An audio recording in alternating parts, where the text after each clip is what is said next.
Throughout gaming history, there's always been specific types of games that have been derided for their low quality, whether it be the annual sports titles, gacha mobile games, or anything published by Game Mill. But if there was any kind of game that faced the most amount of prejudice, it would probably be the movie licensed game. Titles that 99% of the time were farmed out as fast and cheaply as possible just to capitalize on the next big summer blockbuster, resulting in a lot of mediocre to bad products that came nowhere close to capturing the same on-screen magic you experienced in the theater. Hell, arguably the most famous bad game of all time was a movie tie-in. However, that's not to say that all of them are bad, as given time and handed to the right studio, you can just as easily make a pretty solid, if not great game based on a film license. And if you're really lucky, you could find people capable of taking a cinematic disaster that was critically lashed, and still find a way to make a game that outshines the original source material in almost every conceivable way.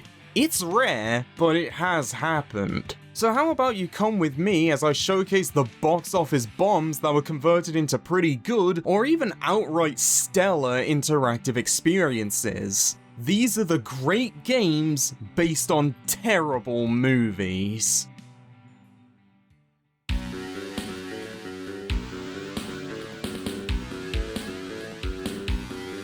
Let's start things off with probably the most well-known case of this phenomenon, with the tie-in game for 2009's X-Men Origins Wolverine, a movie which sought to explore the backstory of Marvel's most popular mutant by showing how he got his adamantium skeleton, whilst everything else you'd want to know about him, like how he came to terms with his powers, his relationship with Sabretooth, or really anyone else in his life, and the jobs he did with Stryker, getting at most lip service, all topped off with some embarrassingly awful CGI, neutered down PG-13 violence, along with some of the worst incarnations of the comics cast, and you overall get a film that peaks during the opening credits and is often regarded as the worst X-Men movie, which says a lot given how truly awful these films can get sometimes. Which made it all the more surprising when the video game tie-in turned out to not only be a fairly decent, if slightly repetitive, action hack and slash, but also the main version of the game for the PS3, 360, and PC, subtitled the Uncaged Edition, pulled no punches in showing how brutal a character like Wolverine can be, in stark contrast to the movie, leading to the question of how a game could turn out to be of such quality in spite of its trash source material, which turned out to just be down to a really well-timed coincidence. To get into specifics, the game's developer, Raven Software, was an already known quantity in the realm of Marvel games, being responsible for both the X-Men Legends series as well as the first Marvel Ultimate Alliance, which released annually from 2004 to 2006, which led to them getting the idea that for their next game, they wanted to do one focused on Wolverine, namely one that would highlight the character's brutality with the story covering the character's origins. And it wasn't too long afterwards that they caught wind that Fox were planning on doing a movie focused on the same part of the character's life, not only giving them a long head start on the game's design, as all that would need changing was some of the levels and story to be more in line with the film's plot, but thanks to the movie getting delayed from its original 2008 release date to May 2009, following its very troubled production caused from things ranging from filming starting with an incomplete screenplay thanks to the writer's strike, all the way to the entire production moving to Canada partway through, Raven were effectively given an extra year to work on it, allowing them to rework various cinematic and QTE sequences as proper gameplay sections, in order to further strengthen their core concept of making a game that would truly give justice to Logan.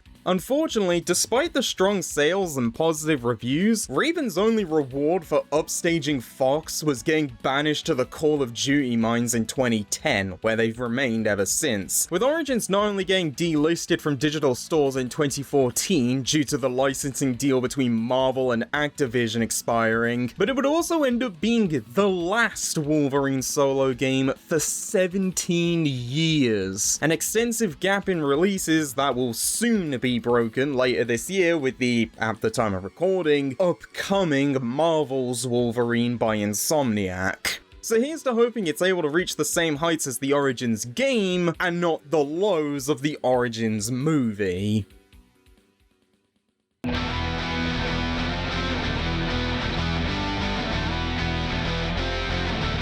Let's stick with Marvel for a bit longer to look at another character to originate from the pages of comics, with 2005's The Punisher, which was a loose adaptation of the 2004 movie that itself was primarily based on a mix of two different miniseries. Punisher Year 1 from 1994, which was co-written by Dan Abnett and Andy Lanning, and was overall a more serious attempt at retelling his origin story of becoming a vigilante after watching his family get gunned down by mobsters, as well as Welcome Back Frank from 2000, which would end up serving as the first storyline for Garth Ennis's 9-year run with the character, which returned Frank to his original role of a regular person following a very negative reaction to a status quo change in 98, where he was resurrected from the dead as an angel of vengeance. Unfortunately, despite the best efforts of director Jonathan Hensley and lead actor Thomas Jane, the 2004 film would end up being critically panned and a box office bomb, it overall struggling from some massive tonal issues due to the writing not being able to decide if it wants to be grim and gritty or cartoony and over the top, along with production constantly struggling from studio interference that caused the film's budget to get cut in half and filming locations being changed from the originally planned dark streets and alleys of New York to the bright and sunny locales of Tampa, Florida, overall making for a very sloppily made and confusing revenge movie. And whilst there were talks of a potential sequel following its surprisingly strong DVD sales, these talks went nowhere, with the plans ultimately getting reworked into the 2008 reboot Punisher Warzone, which performed even worse and to this day remains as the final attempt to make a solo Punisher film.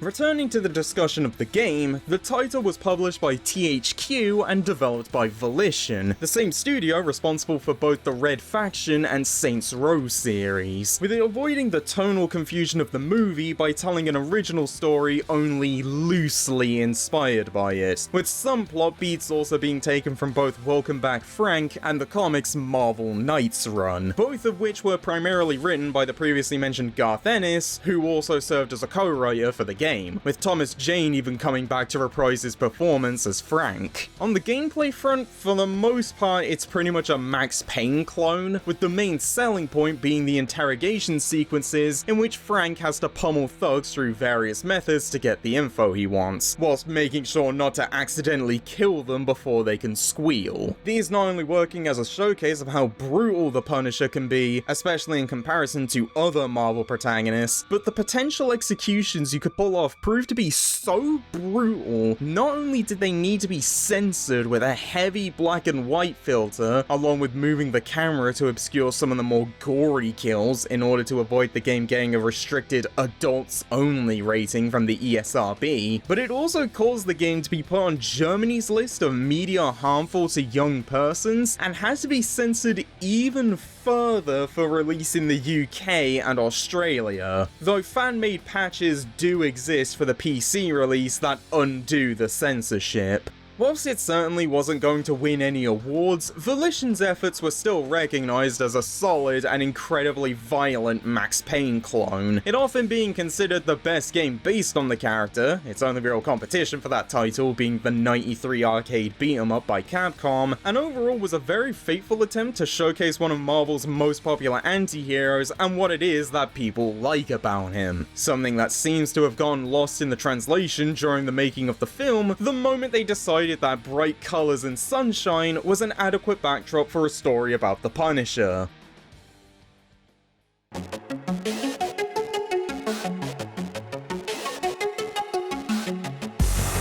let's move on from superheroes to discuss what probably stands as one of the most high-profile cinematic embarrassments of the last decade with The Mummy 2017, the Tom Cruise action movie that also doubled as Universal's attempt at trying to start up the Dark Universe, a cinematic universe based on their classic monster movies, which they had enough confidence in to announce both during the film's opening logos and via a dedicated Twitter account, along with foreshadowing potential future entries via an extended sequence showcasing a SHIELD-like organization called Prodigium, led by Russell Crowe as Dr. Jekyll. Unfortunately, due to a mix of the marketing failing to appeal to fans of either the classic black and white films or the Brendan Fraser reboot, along with the film itself just being a very dull action-adventure movie with borderline no horror elements, it was critically panned and a financial failure, reportedly losing somewhere between $60 to $95 million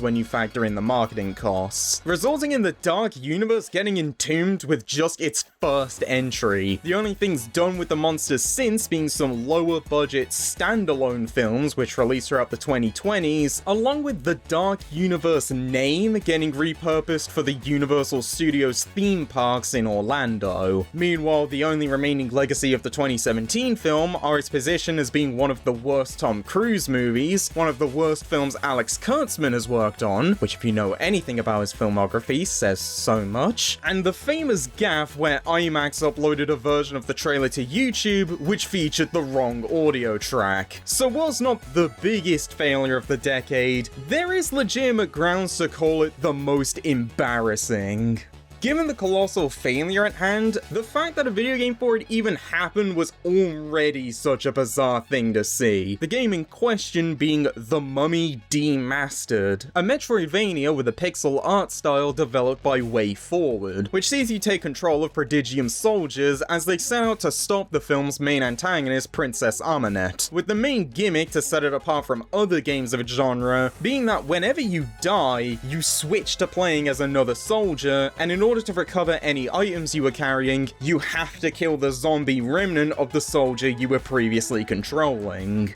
Overall, the game received mostly positive reviews, many highlighting how much of a marked improvement it was over the film, with its quality likely being owed to WayForward and Universal delaying the game by a few months to allow it to fully realize some of its ideas, along with the developer's general familiarity with the genre via their flagship franchise Enchante. Hell, this wasn't even their first attempt at specifically making one based on a horror action series starring a rotating cast of soldiers, as they had done something very similar before in 2011 with Aliens Infestation for the DS, which similarly also massively elevated its source material, given it started life as a handheld version of Aliens Colonial Marines. Crazy to think WayForward went from making stuff like WWF Betrayal for the Game Boy Color to upstaging Hollywood movies and AAA video games. Although in both those cases, all they had to do to surpass them was to have anything engaging happen and enemy AI that actually functions.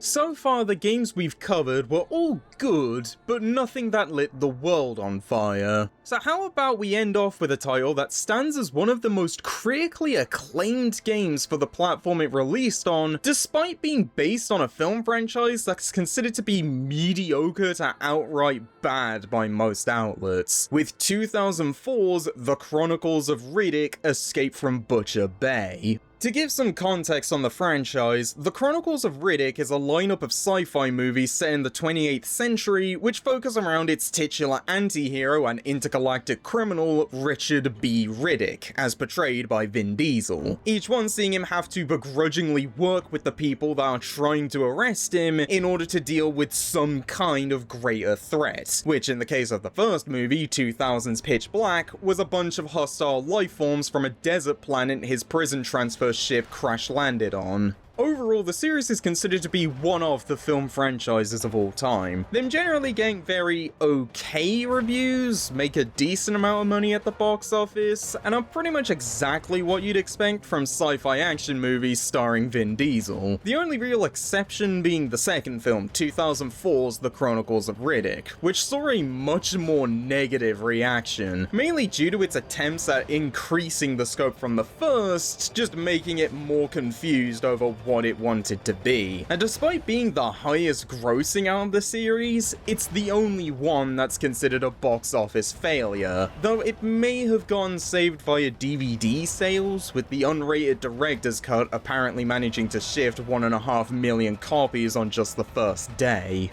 Whatever the reason may be, in spite of the series' middling reaction from audiences, Riddick has seen multiple side projects, some of which were in other mediums, with 2004 in particular not only seeing the release of what is apparently the weakest film in the franchise, but also Dark Fury, an animated short film that released straight to DVD, and what we're interested in, Escape from Butcher Bay, a game that initially released as an exclusive for the original Xbox, which was developed by a mix of Starbreeze Studios, the same studio behind the Payday sequels, and Tygon Studios, who are actually a subsidiary of Vin Diesel's movie production company One Race Films. If you couldn't tell from the subtitle, the game sees Riddick attempt to break out of a maximum security prison, the events of which serve as a canonical prequel to Pitch Black, the title's plot being heavily inspired by 1979's Escape from Alcatraz, with the stealth gameplay taking cues from titles like Thief: The Dark Project, Deus Ex, and the Splinter Cell series. Despite the middling quality of the movies and the relatively short development cycle of 18 months, likely owing to the team knowing when to cut or drop certain aspects of the game, such as multiplayer, various complex RPG mechanics, and a planned PlayStation 2 port, not only did Escape from Butcher Bay turn out good, it was one of the most critically acclaimed games for the Xbox, scoring 8s and 9s across the board and receiving praise for its combining of shooting, stealth, and hand-to-hand combat, its incredibly impressive visuals for the time, and its great sound design and voice acting. The only common complaints being a rather unmemorable soundtrack and short runtime of 8 to 15 hours. While sales for the game weren't incredible, something that has been blamed by the then head of Tygon Studios on a lack of interest from audiences in both video game tie-ins and Vin Diesel, it did at least do well enough to get reprinted as part of Xbox's Platinum Hits or Classics line, depending on where you live, along with it also getting a PC port a few years later, and an expanded remake in 2009 titled The Chronicles of Riddick: Assault on Dark Athena, which, on top of adding a campaign which sees Riddick similarly escape a mercenary ship called Dark Athena, also added multiplayer along with attempting to improve the original's visuals and AI. Despite Dark Athena similarly getting good reviews, the only other venture Riddick has taken in the world of video games was a mobile game in 2013, with Tygon's non-Riddick output being similarly disappointing, with 2009's Wheelman being just okay. Meanwhile, Fast and Furious Crossroads, in stark contrast to Butcher Bay, was widely considered to be one of the worst games of 2020, which I'm not sure is a showcase of how hard the studio fell off given they never quite recaptured that same magic, or how much of a miracle it was that Butcher Bay ended up being as good as it is. We'll end things here for now, but if there's anything to take from this, it's that you shouldn't judge something by its cover, and that just because the source material may be questionable at best, that doesn't mean that a potential adaptation of it can't have anything good to offer. Just make sure to keep your expectations somewhat realistic, because if you ever thought there was a chance something like Waterworld on the Virtual Boy had any chance of being good, I seriously have no idea what to tell you.